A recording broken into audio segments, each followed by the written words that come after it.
Hello students. आज हम लोग पढ़ने वाले हैं ग्रेविटेशन। तो देखते हैं।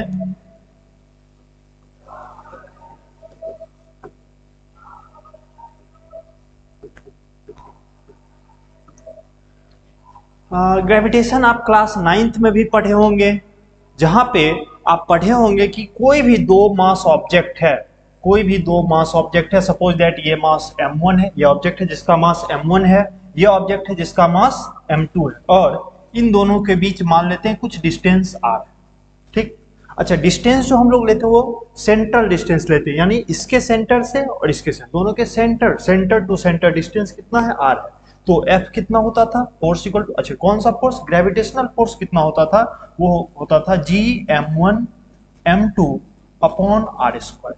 ठीक, वेयर G क्या है, G एक कांस्टेंट है, और G का वैल्यू क्या होता है, तो G का वैल्यू हम वहां पे सीखे थे, G इक्वल टू 6.67 इंटू 10⁻⁻11। अगर आपसे कोई पूछे कि G का यूनिट क्या होगा, तो देखिए यूनिट क्या होगा, यहाँ से हम यूनिट फाइंड कर सकते हैं। फोर्स का यूनिट क्या होता है, न्यूटन होता है। G का हमें फाइंड करना है, और मास का क्या होता है, केजी होता है। मास का यूनिट क्या होता है, केजी होता है। केजी इंटू केजी क्या हो जाएगा, केजी स्क्वायर, ये हो जाएगा केजी स्क्वायर। और आर, आर क्या है, एक डिस्टेंस है, तो डिस्टेंस का मीटर होता है, और आर स्क्वायर है तो क्या आ जाएगा, मीटर स्क्वायर। तो देखिए जी का यूनिट क्या हो जाएगा, जी का यूनिट देखिए इधर लेके चले जाते हैं हम लोग, तो न्यूटन मीटर स्क्वायर पर केजी स्क्वायर क्या हो जाएगा, न्यूटन मीटर स्क्वायर पर केजी स्क्वायर। अब ये तो हम लोग 9th में पढ़े थे। 11th में किस टाइप का पढ़ना है, 11th में ग्रेविटेशन किस रूप से पढ़ना है। तो सपोज दैट मान लीजिए हमारे पास 3 मास ऑब्जेक्ट है। First mass object suppose that ये है एक मास, या फिर आप ऐसे इसको समझिए, एक ट्रायंगल है, ये एक ट्रायंगल है, ये एक ट्रायंगल है, और एक मास ऑब्जेक्ट यहाँ पे है,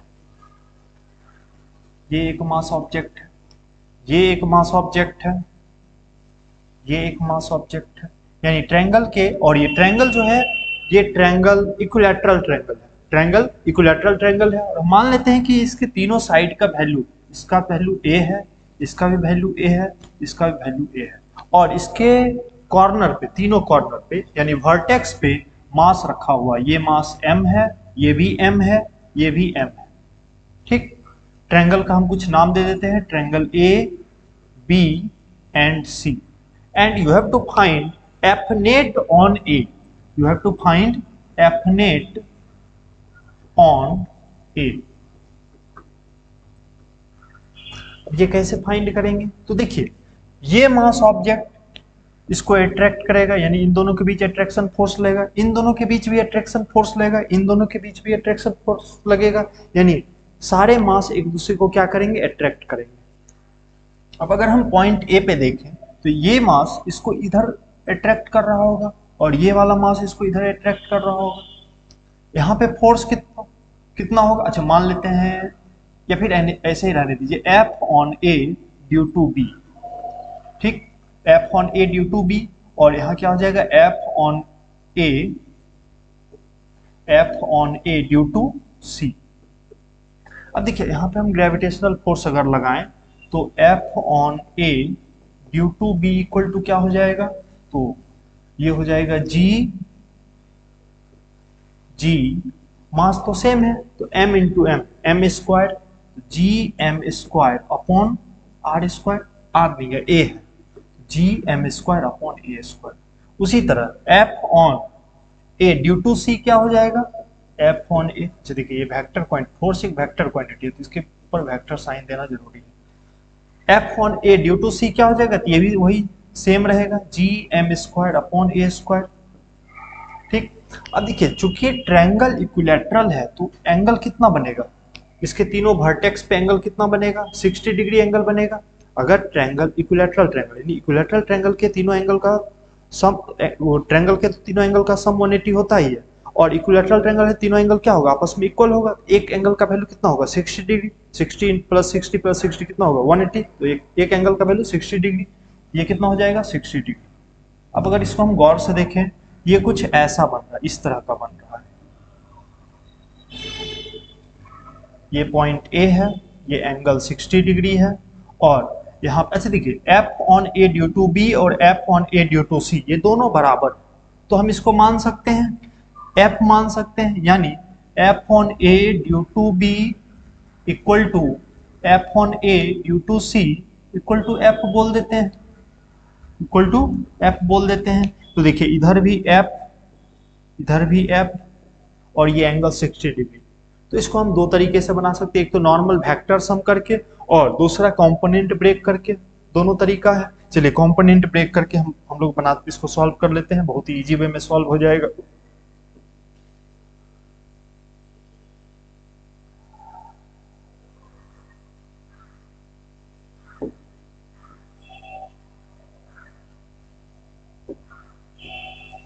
देखिए इसको हमने बाइसेक्ट कर दिया, तो ये एंगल कितना हो जाएगा, अब 60 था पहले 60 था, तो अब कितना हो जाएगा 30 डिग्री हो जाएगा ना। तो देखो ये क्या हो जाएगा एफ कॉस 30, एफ कॉस 30, और इधर क्या हो जाएगा एफ साइन 30। फिर ये वाले इस एफ का कंपोनेंट ब्रेक करेंगे तो फिर क्या हो जाएगा एफ कॉस 30, और इधर क्या हो जाएगा एफ साइन 30। अब देखिए इधर भी लग रहा है एफ साइन 30, इधर भी लग रहा है एफ साइन 30, इधर एफ साइन 30, इधर एफ साइन 30, दोनों क्या एक दूसरे को कैंसल आउट कर देगा, यानी ये दोनों एक दूसरे को क्या कर दिया कैंसल आउट कर दिया। और एफ कॉस 30 नीचे लग रहा है और एफ कॉस 30 नीचे, यानी दो एफ कॉस 30 है, तो F cos 30 plus F cos 30 क्या होगा, जुट जाएगा, 2 एफ कॉस 30 हो जाएगा, क्योंकि डायरेक्शन सेम है ना।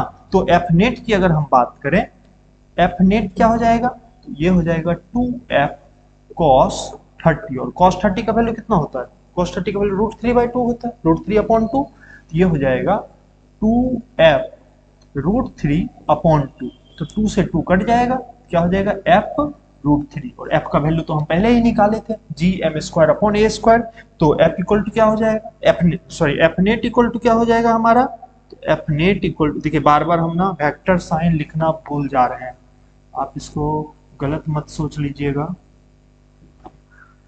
ये हमारा नॉर्मल मिस्टेक हो जा रहा है। देखिए यहाँ भी हमने वेक्टर लिखना भूल गया, और कहीं छूट तो नहीं रहा है, यहाँ छूट गया। तो देखिए एफ नेट इक्वल टू क्या हो जाएगा, एफ का वैल्यू पुट कर देंगे तो क्या है gm²/a², gm²/a², और cos 30 का वैल्यू, अच्छा ये तो पूरा हम लोग कैलकुलेट कर ही लिए थे, √3, ये हो जाएगा। इसको हम लोग प्रॉपर अरेंज करके अगर लिखें तो एफ नेट ऑन ए रहने देते हैं इक्वल टू, ये हो जाएगा √3 gm²/a²। समझ में आया, चलिए इसको हम लोग डब्बे में बंद कर देते हैं। Thank you.